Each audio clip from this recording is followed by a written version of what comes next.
It is the man who has been recently divorced or broken up with, or he previously left the relationship and he is still in his own healing process. This guy understands where he's at, and he's able to communicate clearly and cleanly where he's at and exercise boundaries and keep himself at a safe distance. He's not dangerous. But if he doesn't know himself, which a lot of guys in this situation are left picking up the pieces very confused about who they are. There's a lot of different feelings that they have, emotions that are coming up, physical urges to connect. And so these guys, look, I've been there. It's really confusing because your body wants one thing, your mind wants one thing, and then you realize maybe you don't have the capacity for it. And so if you're interacting with a guy who has been recently broken up with, or he's broken up with somebody, proceed with caution, because his heart will most likely be open. Right? He's in a transformational container of a breakup right now. So his heart is getting worked in a bunch of different ways. And that might end up looking like emotional availability, because he'll connect deeply with you. He'll be vulnerable with you. He'll be transparent with you in some way. And he might be physical with you. But if you think this guy is ready for a relationship because he's heart open right now, because his heart's been ripped open by his last relationship, he's going to be in for a lot of pain and suffering.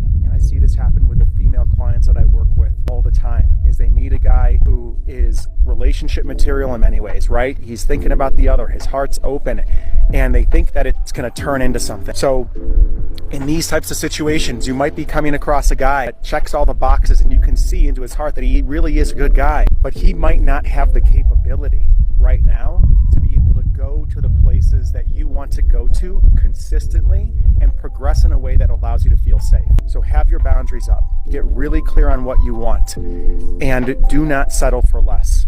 And also just know that if a guy is coming out of this and he's not fully healed yet, he's not fully separated, give him some room. Be platonic friends with him. Keep any expectation of him and that turning into something, a relationship, off the table. Keep dating, keep your options open.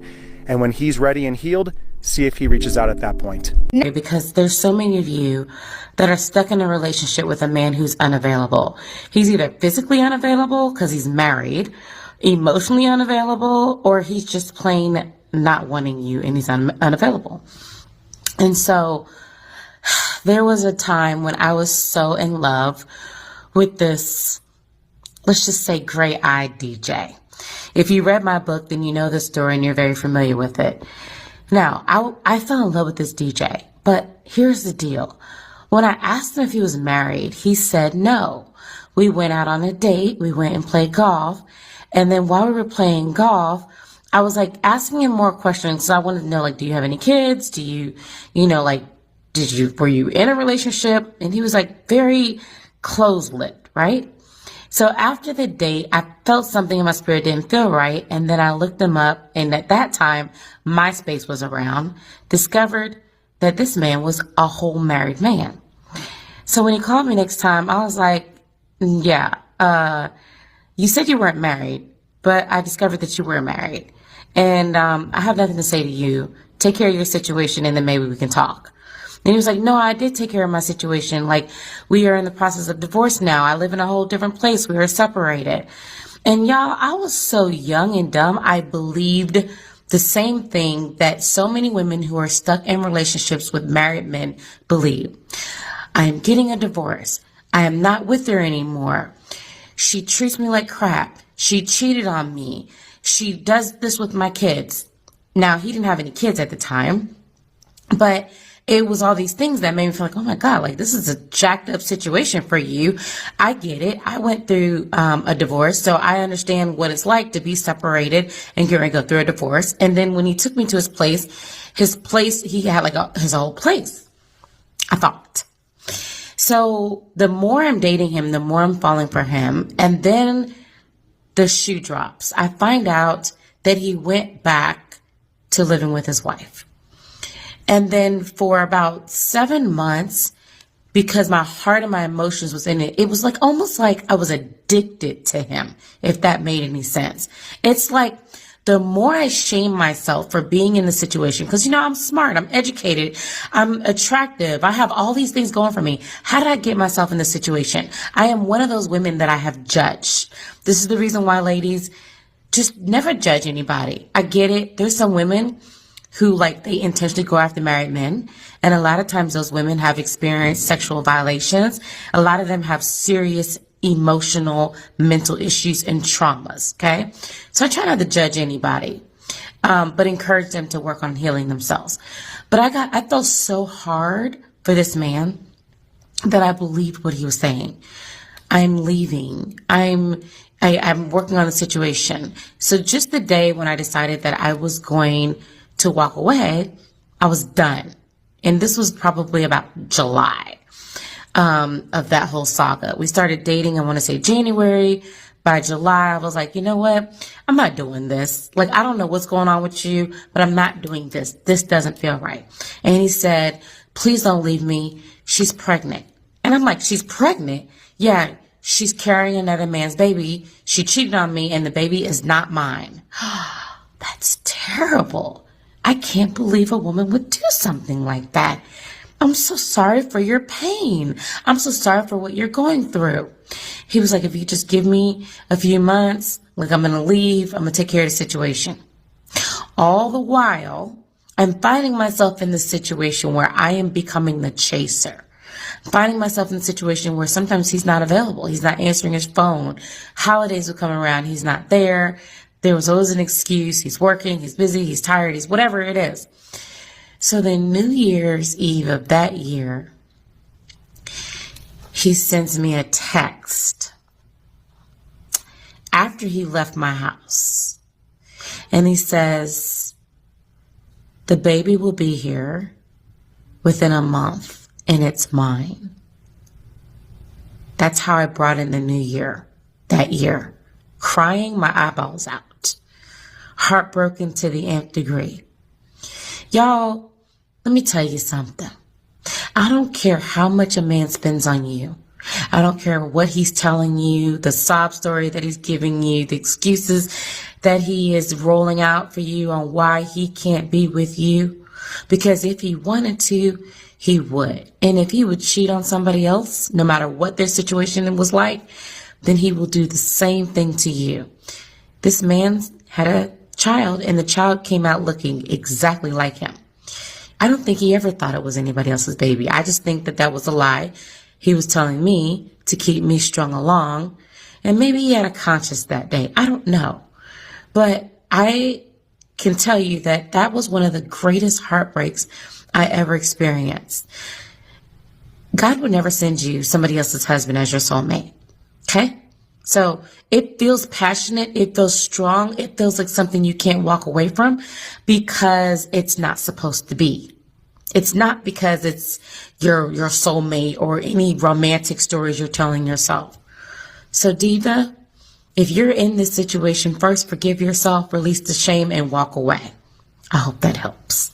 For the ladies, this is one type of man that you need to run from if he comes into your life, right?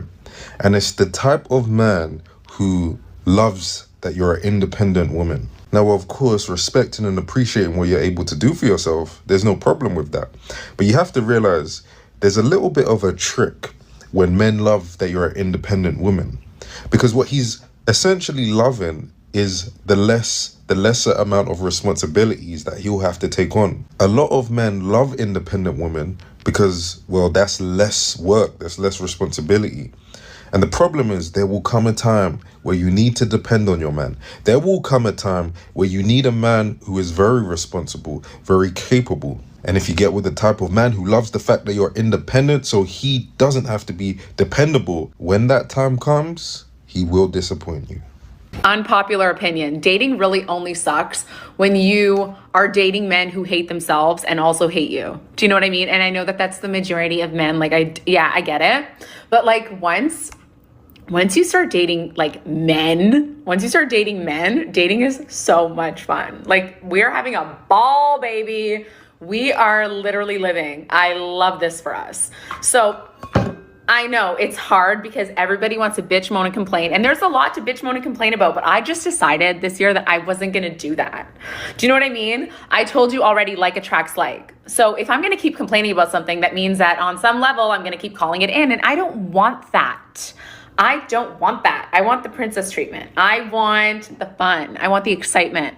I want the vibes, to be honest with you. And that's what I'm focusing on. And let me tell you, that's what the fuck I'm getting. That's what the fuck I'm getting. If you're sitting here and you're like, oh my God, I keep giving my energy to this loser. I keep giving my energy and I keep complaining. I keep blaming everybody else or like all of these things outside of me. Okay, that is just going to attract more. Okay. And I'm going to give you an example, and it's not dating related, of how to just not focus on something that is not going right for you. Okay, I had an appointment this morning. My appointment was at 10:45, okay? And traffic sucks. Traffic literally sucks. I got to my appointment at 11, okay? They told me they couldn't take me. They couldn't even take me after the next appointment. Like, they were just booked, solid. And there was no appointment until next Friday. Oh my God, shoot me. I need this appointment ASAP. But I made a conscious effort. Like, this would have, like, I'm not kidding you. In 2023, that shit would have pissed me off and ruined my day. Pissed me off, ruined my day. Do you know what I mean? But I was just like, oh my God, okay, fine. Like, it's totally fine. She's like, you know what? We're gonna waive the fee, because usually we would have to charge you. And I was like, oh my God, that's what I'm focusing on. They didn't charge me. They didn't charge me. They love me. Do you know what I mean? And when I focused on that, more good started happening. Even though I didn't make the appointment. I didn't get the appointment. Do you know what I mean? The same applies to dating. So like, let's say you had a really good first date with someone, okay? Like let's say you've been seeing someone and things are going really good and they're going really good. And then something that you didn't want happened, okay? Something you didn't want happened. Don't focus on that. Focus on how good it was. Focus on the good that you experienced and say, you know what? Can I have more of this? I want more of this, please. Actually, yes.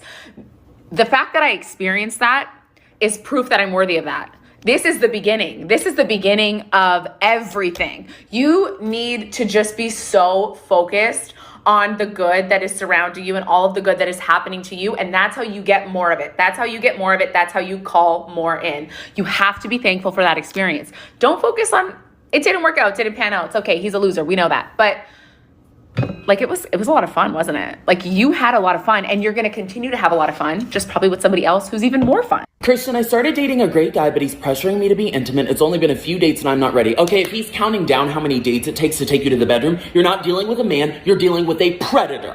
These are not kings. These are dangerous beasts playing mind games on their prey, and you're the prey. So don't tell me, oh, he's a great guy, he does all this stuff for me, because guys like this are masterful at putting on brilliant performances for a few weeks to get what they want out of you at your expense. Kings don't behave like this. Kings are protectors and providers. Predators are in their take energy. He's showing up to this relationship looking to take something from you instead of looking to provide and earn you. He's not in his masculine. He's not looking to provide. He's looking to take. I'm out right there. He doesn't look at you like you're a queen who he's honored to be around. He looks at you like you're an employee. You're something to be used and tossed out. Absolutely not. And let me tell you something. Guys like this, predators like this, think that buying you dinner gets them access to your body, which is offensive. You're not buying me dinner because I can't afford dinner. I don't live under a bridge. I can buy my own dinner. You're buying me dinner because you asked me out. You're interested in me and you want the chance to get to know me, and I accepted your offer. A king wouldn't dare start requesting intimacy after a few dates. He's a man. He might think it. I want him to be attracted to you. He wouldn't bring it up out of the respect and reverence he has for you. So don't tell me this is a great guy.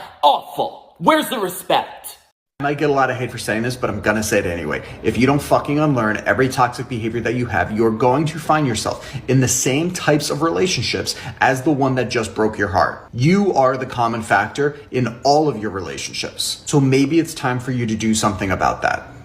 All right, ladies in the dating world, listen up. This is how you know if the man that you're dating is in his unhealed feminine energy or he's in his healing masculine energy. And I'm making the educated assumption here that you're searching for a man who is in his healing masculine energy. So this message is for you. Man in his healing masculine energy is directive. He's sure of himself. He's certain. He is pursuing you. So you never have to ask the question if he's interested in you, because you will unequivocally know for sure. A man who is in his healing masculine energy is devoted unto one woman. That's right. Even in the dating space, he's devoted to you and you only. A man who is entertaining multiple women is a man in his wounded feminine energy, because he lacks the devotion, one, unto himself, and two, unto one woman. So ladies, if you want a man who is in his healing masculine energy, he is not juggling multiple women. And how do you know that? because he tells you, because he's sure of himself, because he knows himself. A man in his healing masculine energy will not linger in messaging over and over and over. No, a masculine man will take action. If he feels and knows that he's interested in you, he will want to meet you much sooner than later. And who is in his wounded feminine energy is passive, uncertain, indecisive, and more than likely is waiting for you to make a move, or you to chase or pursue him, or you to plan and plot out a date. That is not a masculine man. A man in his healing masculine energy plans and plots and provides and wants to give to you, not in an overly aggressive way. He simply knows what he wants and he goes after it. And a man in his wounded feminine energy needs praise and adoration. He goes 50-50, is passive and just goes with the flow. And remember this, ladies, you date to learn, not to love. You are learning through the dating process, most notably about yourself. So if you tend to get attached very easily, if you're looking for Mr. Right all the time, that is not dating to learn. That is dating to become attached. And those are your wounds in which to heal. If you want to know more about how to heal, to have a more invigorating dating experience, to ultimately draw a masculine man into your life, drop a comment or question. Once a man has told you and or made it clear to you that he doesn't want anything serious, deny his all access pass. He's not about to monopolize your time like he's your man. He doesn't need to worry about who's calling your phone, who you're going out with this weekend. Are you still talking to your ex? Are you still doing this? Or who's in your DMs? Or can he stay over? Or can he do this? He doesn't need to worry about what's going on in your life. I think the reason why some women get caught up in these situationships and in these fake relationships is because they're letting a man who's not theirs have way too much access. Don't worry about why I'm not calling you back. I'm not calling you back because I'm only entertaining men who want a serious relationship with me. The reason why I'm not available to you anymore is because I'm only entertaining men who want a serious relationship with me. Deny his pass. Stop letting these men have all access passes to your life. He doesn't want the access, so stop giving him the access. These benefits are only for boyfriends. You don't get to spend up, you don't get to lay up over here all weekend. No, sir. Get out of here. I got somebody else coming through. And you better not say nothing about it. I don't know who needs to hear this today, but if he is not ready for marriage for whatever reason, the next step should not be moving in together, having children together, getting a pet together, making these life-changing decisions in order to see if marriage would make sense. This is how a lot of women get trapped in these boyfriend-girlfriend long-term relationships with a man that isn't really excited to marry them. Why does it make sense? If he is not ready for marriage, why would he be ready for a child? Why would he be ready to buy a house? Why would he be ready to take care of a pet? Why would he be ready for these life-changing commitments with you if he doesn't even know if he wants to marry you? The reason why he's okay with doing everything else but marriage, because he knows marriage is the real commitment. Marriage is what keeps you guys together. Not a child, not a pet, not buying a house together. He knows in all of those situations where he is not actually married to you, he can still walk away because he has not made a true commitment to you. He has made a commitment to that child. He has made a commitment to that pet. He has made a commitment to that mortgage, not to you. The most dangerous man in the world is a man who wants to treat you like you're except the one day where you realize that you had enough, you're most likely ready to walk out the door, and then all of a sudden he wants to be on his best behavior. Sir, why were you not on your best behavior every other day of the week? Stop wasting your time trying to change a man and teach a man how to love and let him know what he's doing wrong. He knows what he's doing wrong. He doesn't care. You're not worth it to him, but you'll be worth it to somebody else. Find a man who gets it right the first time. And I know it hurts of a man who didn't view us like that. It's just not your person. That's his journey. It's a reflection of him and all the unaddressed pain that he hasn't faced yet from his own life, from his own upbringing, from his own programming, from his own mother, from his own father. And he's incapable of loving. And that's okay. You have worked too hard on your healing journey to put up with a man who is not healed enough to. Some men will definitely tell you, I got what you need. Da da da da. Some men will tell you, I got money. This is what I got. This is what I'm working with. And put all their cards out on the table. And some men will lie and say that they don't have anything, and they really won't have anything. And some men will lie and say that they have everything when they have nothing. So the best thing for you to do is to put those men to the challenge and say, okay, well, in order to be with me, I'm the type of woman that if I'm in a committed relationship, I need you to pay all my bills. And that may be a shock. That may be a shock to some people. It may be a huge shock to some men. But if you had the audacity and the courage and the self-confidence to lay that out there, chances are they know that you said that before to someone else and they have gotten your way because you are doing it again. And you're taking this risk of losing this person sitting in front of you at the risk that they're going to say no. Or if they do say no, they feel like, well, maybe you'll go somewhere else and get what you want, but still entertain them mildly. And so a lot of men will pay your bills out of not wanting you to entertain other people, or just because they feel like, well, if I want you to be in a committed relationship and take this seriously, then I have to do whatever it is that you need me to do. In settling for a guy who wakes up at 8 a.m. and before grabbing his phone, he grabs his vape. Why are you settling for a guy who's smoking weed every night and then 3 nights of the week he's also getting drunk and going out to the clubs? You should not settle for that. I will say you only attract what you are. So if you are doing those things yourself, that's the only kind of quality of guy that you're going to attract into your life. You should be looking for the kind of guy who is very disciplined and committed to his career and wants to be a provider someday, because I promise you that is going to benefit you in long-term happiness. A guy who wants to be something in life is the guy you want to date. And in order, as a man, to be something in this life, you can't be going out 3-4 nights a week and getting drunk. It's just not gonna happen. You can't be addicted to vaping. You can't be smoking weed at 12 p.m. in the middle of the day on a Tuesday. So don't settle for the guy who is super stuck in his party phase. Go for the guy who goes to the gym, makes money, and wants to be a provider and a good father someday. That is so key. Never, I repeat, never get involved with a guy who is still involved with his ex. If a man is not over his ex, there is no place in his heart for you. Like, he doesn't even have to be talking to her. It's just the fact, like, he still thinks of her, still is bothered by the things she does. Like, if it's clear that he's not over his ex, don't.